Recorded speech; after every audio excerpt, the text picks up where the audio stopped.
Як ви знаєте, від початку війни я читаю для дітей та дорослих України онлайн. І зараз я читаю в стінах рідної школи Ліцею імені Миколи Сабата, або її також знають як Українська гімназія Івано-Франківська. Тут через те, що цього року гімназії виповнюється 30 років. І я хочу тебе привітати, рідна гімназія, щоб ти бачила багато крутих людей, вчителів, які приносили тобі славу, багато навчалися, творили, чарували, щоб ти досі навчала нас і ніколи не здавалася, і було більше моментів веселих і класних, ніж поганих. Продовжую читати Harry Potter and the Sorcerer's Stone by J.K. Rowling. Chapter 7. The Sorting Hat. The door swung open at once. A tall, black-haired witch in emerald green robes stood there. She had a very stern face, and Harry's first thought that this was not someone to cross. The first years, Professor McGonagall, Hagrid said. Thank you, Hagrid. I will take them from here. She pulled the door wide. The entrance hall was so big you could have fitted the whole of the Dursleys' house in it. The stone walls were lit with flaming torches like the ones at Gringotts. The ceiling was too high to make out, and a magnificent marble staircase facing them led to the upper floors. They followed Professor McGonagall across the flagged stone floor. Harry could hear the drone of hundreds of voices from the doorway to the right. The rest of the school must already be there. But Professor McGonagall showed the first years into a small empty chamber of the hall. They crowded in, standing rather closer together than they would usually have done, peering about nervously.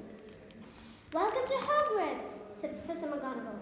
The start of term banquet will begin shortly, but before you could take your seat in the great hall, you will be sorted into your houses. The sorting is a very important ceremony because while you are there, your house will be something like your family within Hogwarts. You will have classes with the rest of your house, sleep in your house dormitory, and spend free time in your house common room.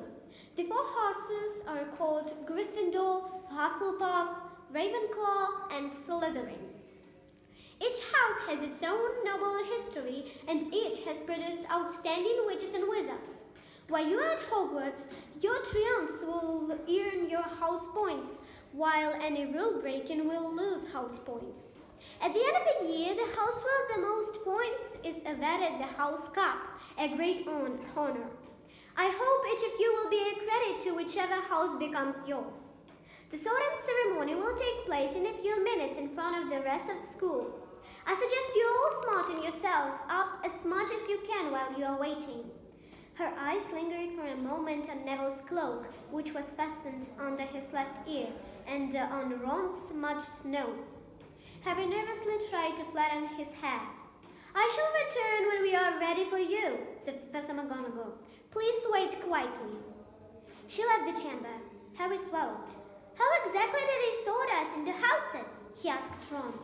Some sort of test, I think. Fred said it hurts a lot, but I think he was joking. Harry's heart gave a horrible jolt. A test? In front of the whole school?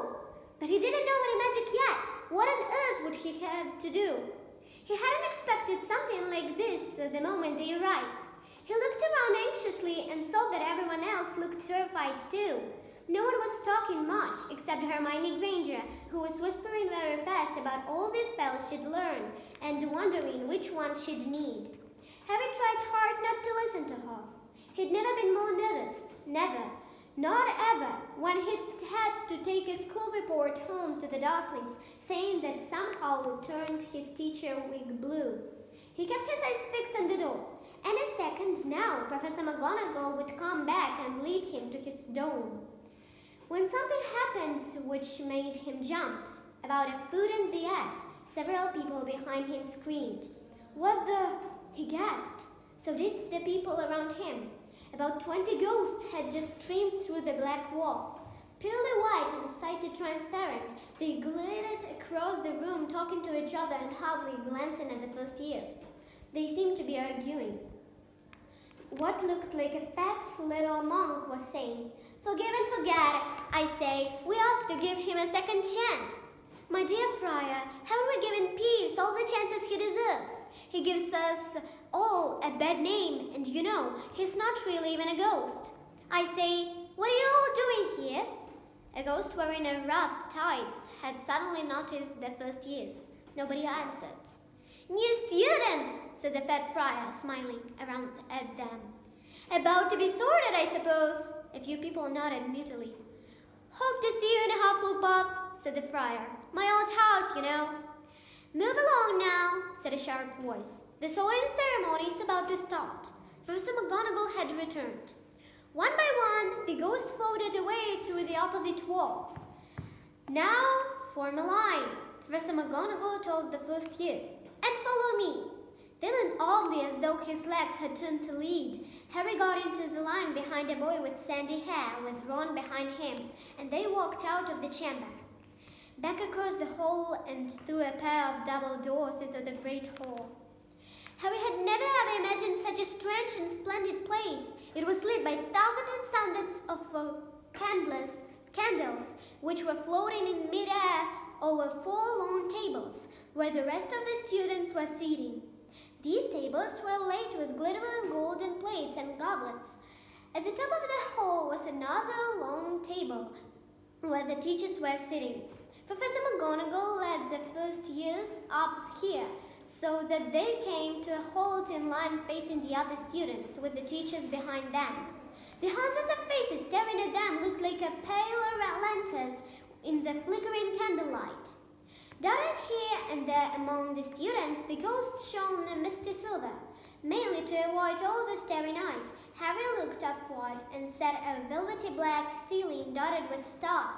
He heard Hermione whisper, "It bewitched to look like the scout outside. I read about it in Hogwarts, a history." It was hard to believe there was a ceiling there at all, and that the great hall didn't simply open on to the heavens. Harry quickly looked down again as Professor McGonagall silently placed a 4-legged stool in front of the first years. On top of the stool, she put a pointed wizard's hat.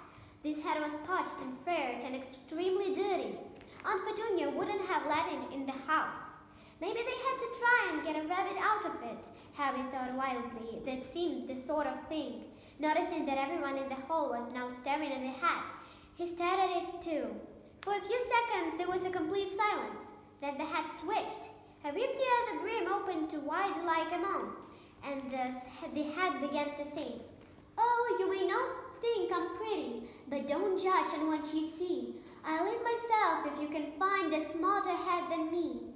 You can keep your bowlers black, your top hat sleek and tall, for in the Hogwarts sorting hat, and I can cap them all. There's nothing hidden in your head the sorting hat can see. So try me on and I will tell you where you ought to be. You might be belonging Gryffindor, the 12 brave at heart, the daring, nerve and silvery. Let's set Gryffindors apart. You might belong in Hufflepuff, where they are just and loyal. Those special Hufflepuffs are true and unafraid to foil. Or yet in wise old Ravenclaw, if you already mind, where those of wit and learning will always find their kind. Or perhaps in Slytherin you'll make your real friends. Those cunning folk use any means to achieve their ends. So put me on, don't be afraid, and don't get in a flap. You're in safe hands, though I have none, for I'm a thinking cap." The whole hall burst into applause as the hat finished its song. It bowed to each of the 4 tables and then became quite still again. "So we're just going to try on the hat," Ron whispered to Harry. "I'll kill Fred. He was going on about wrestling a troll." Harry smiled weakly. Yeah, trying on the hat was a lot better than having to do a spell, but he did wish they could have tried it on without everyone watching. The hat seemed to be asking rather a lot. Harry didn't feel brave or quick-witted in any of it in the moment.